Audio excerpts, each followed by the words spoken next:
Assalamualaikum warahmatullahi wabarakatuh. Saya Febila Hana Putri Nanda, NIM 2019 008233. Di sini saya akan menyampaikan pendapat saya tentang RUU Cipta Kerja atau sering disebut Omnibus Law. Terdapat 5 alasan penting mengapa saya menolak RUU Cipta Kerja atau Omnibus Law. Yang pertama, tidak memiliki nilai urgensi dan kegentingan memaksa di tengah krisis pandemi.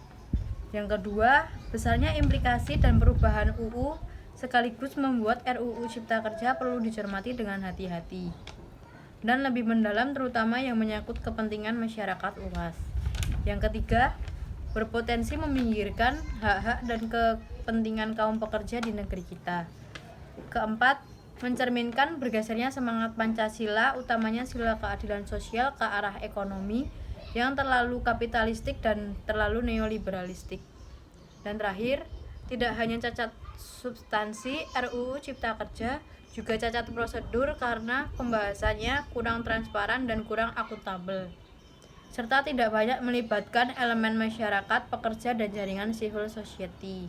Terdapat beberapa fakta tentang RUU Cipta Kerja atau Omnibus Law. Yang pertama, cuti hamil, melahirkan dan keguguran. Dalam pasal 82 UU Ketenagakerjaan yang berbunyi, pekerja atau buruh perempuan berhak memperoleh istirahat selama 1,5 bulan sebelum saatnya melahirkan anak dan 1,5 bulan sesudah melahirkan menurut perhitungan dokter kandungan atau bidan. Yang kedua, pekerja atau buruh perempuan yang mengalami keguguran kandungan berhak memperoleh istirahat 1,5 bulan atau sesuai dengan surat keterangan dokter kandungan atau bidan. Yang kedua, tentang cuti haid. Dalam UU Ketenagakerjaan pasal 81 ayat 2 menjelaskan pelaksanaan ketentuan sebagaimana dimaksud pada ayat 1 diatur dalam perjanjian kerja, peraturan perusahaan, atau perjanjian kerja bersama. Ketiga, pesangon ketika di PHK.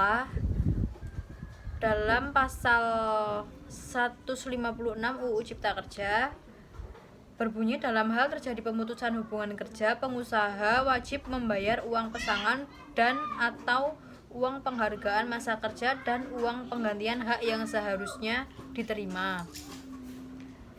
Yang keempat, aturan seorang karyawan ketika akan di PHK.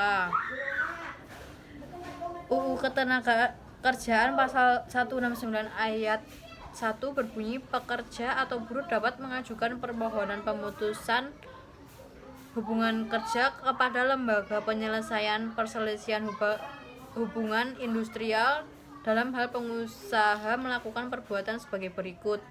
Pertama, menganiaya, menghina secara kasar atau mengancam pekerja atau buruh. Kedua, membujuk dan atau menyuruh pekerja atau buruh untuk melakukan perbuatan yang bertentangan dengan peraturan perundang-undangan. Yang ketiga, tidak membayar upah tepat pada waktu yang telah ditentukan selama 3 bulan berturut-turut atau lebih. Keempat, tidak melakukan kewajiban yang telah dijanjikan kepada pekerja atau buruh. Kelima, memerintahkan pekerja atau buruh untuk melaksanakan pekerjaan di luar yang diperjanjikan atau memberikan pekerjaan yang membahayakan jiwa, keselamatan, kesehatan, dan keasusilaan pekerja atau buruh sedangkan pekerjaan tersebut tidak dicantumkan pada perjanjian kerja. Kelima, ada pasal tentang pekerja kontrak. Dalam pasal 59 UU Cipta Kerja disebutkan, perjanjian kerja untuk waktu tertentu hanya dapat dibuat untuk pekerjaan tertentu yang menurut jenis dan sifat atau kegiatan pekerjaannya akan selesai dalam waktu tertentu, yaitu pekerjaan yang sekali selesai atau yang sementara sifatnya. Yang kedua, pekerjaan yang diperkirakan penyelesaian dalam waktu yang tidak terlalu lama. Ketiga, pekerjaan yang bersifat musiman. Keempat, pekerjaan yang berhubungan dengan produk baru, kegiatan baru, atau produk tambahan yang masih dalam percobaan atau penjajakan. Yang keenam, ada aturan tentang upah minimum. Dalam pasal 88B UU Cipta Kerja yang mengatur tentang upah berdasarkan satuan hasil dan waktu, bahwa barang siapa melanggar ketentuan sebagai dimaksud dalam pasal 42 ayat 2, pasal 68, pasal 69 ayat 2, pasal 80, pasal 82, pasal 88A ayat 3, pasal 88E ayat 2, pasal 143, pasal 156 ayat 1, dan pasal 160 ayat 4 dikenakan sanksi pidana penjara paling singkat 1 tahun dan paling lama 4 tahun, dan atau denda paling sedikit 100 juta rupiah dan paling banyak 400 juta rupiah. Yang terakhir, yang ketujuh, yaitu jaminan sosial dan pensiun. UU Cipta Kerja menghapus sanksi pidana bagi perusahaan yang tidak mengikutsertakan pekerja atau buruh dalam program jaminan pensiun. Sebelumnya aturan itu ada pada pasal 184 UU Ketenagakerjaan.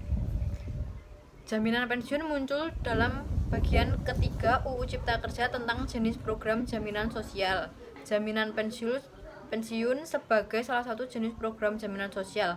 Lalu pada bagian keempat UU Cipta Kerja tentang Badan Penyelenggaraan Jaminan Sosial atau BPJS, pada pasal 6 ayat 2 disebutkan BPJS Ketenagakerjaan sebagaimana dimaksud dalam pasal 5 ayat 2 huruf B menyelenggarakan program yang pertama jaminan kecelakaan kerja, kedua jaminan hari tua, ketiga jaminan pensiun, keempat jaminan kematian, dan kelima jaminan kehilangan pekerjaan.